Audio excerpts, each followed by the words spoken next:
नमस्कार साथियों, इस वीडियो में मैं आपके सामने रखने जा रहा हूं कि वो कौन सी खास वजह हैं जिनकी वजह से हम इस अन्यायकारी जातिगत आरक्षण व्यवस्था का विरोध करते हैं। 3 ऐसे प्रमुख बहुत बड़े-बड़े अन्याय हैं जो हमारे समाज में खुलेआम हो रहे हैं इस आरक्षण व्यवस्था की वजह से। 3 जिनका मैं जिक्र करूंगा और 2 बहुत बड़ी बुराइयां। 3 अन्याय और 2 बुराइयां मैं आपके सामने रखने जा रहा हूं और अगर कोई भी इनमें से किसी भी एक चीज को गलत साबित कर दे तो मैं उसे चैलेंज करता हूं कि वो कमेंट करके मुझे लिखे। सबसे पहली बात, वर्तमान जातिगत आरक्षण व्यवस्था अमीर गरीब में भेद नहीं करती है। इसमें जब आप एक एक ऐसे वर्ग का बच्चा जिसे आरक्षण नहीं है और उसके साथ ही पढ़ाई करने वाला जो उससे भी ज्यादा अमीर है, वो देखता है कि यार इसकी गाड़ी भी मुझसे बड़ी है, इसका घर भी मुझसे बड़ा है, इसके पिताजी का ओहदा भी मेरे पिताजी से अधिक है, लेकिन आरक्षण व्यवस्था के कारण उसका कम नंबर में सिलेक्शन हो जाता है।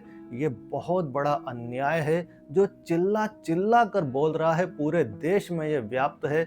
सभी समझदार नागरिकों को, चाहे वो किसी भी जाति के हों, इस अन्याय का विरोध करना चाहिए। दूसरा अन्याय, ऐसे ऐसे महत्वपूर्ण पद जहां पर एक कम से कम मिनिमम मार्क्स होना जरूरी है, जैसे कि जो नीट पीजी है या जो कलेक्टर के ऐसे पद हैं, प्रमुख प्रशासनिक पद, वहां पर भी बहुत कम नंबर पर जातिगत आरक्षण व्यवस्था की वजह से सिलेक्शन हो जाता है।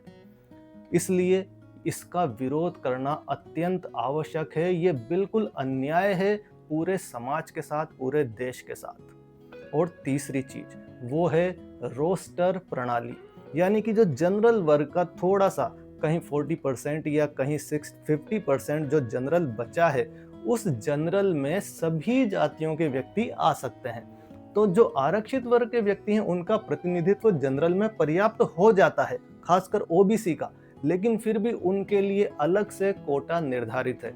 ये सरासर दिखाई देने वाला, चिल्ला चिल्ला कर कहने वाला अन्याय है जिसका हम सबको विरोध करना चाहिए, जो कि समाप्त होना चाहिए।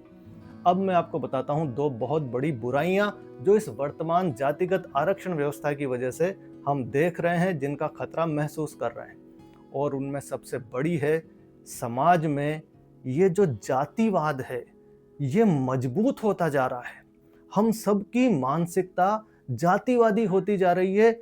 आजादी के 75 सालों बाद, जहां पर अब, क्योंकि ये तो हमारी अर्थव्यवस्था तो बिल्कुल बदल चुकी है, अब जातियों का, वर्णों का कोई महत्व ही नहीं बचा, लेकिन फिर भी हम सब के दिमाग में ये जातिवाद बढ़ता जा रहा है, वर्गों के बीच की दूरियां बढ़ती जा रही हैं। और दूसरा सबसे बड़ा खतरा, हमारे देश की राजनीति। देश की राजनीति पूरी तरह से जातिवादी हो गई है। सारे फैसले प्रशासनिक स्तर पर जातियों को देखकर किए जाते हैं। प्रमुख पदों पर नियुक्ति जातियों को देखकर होती है। जो जातियों के नेता हैं वो ही सबसे बड़े नेता होते जा रहे हैं। राजनीति पूरी तरह से जातिमय होती जा रही है और इस वजह से देश की एकता को खतरा हो रहा है। देश में वर्ग संघर्ष की स्थितियां पैदा हो रही हैं। देश के जो दुश्मन हैं वो इस स्थिति का फायदा उठा रहे हैं। इसलिए ये 3 अन्याय और 2 बुराइयां, इन सब का हमें ध्यान रखना है और इस जातिगत आरक्षण व्यवस्था को खत्म करने के लिए अपना अपना योगदान देना है।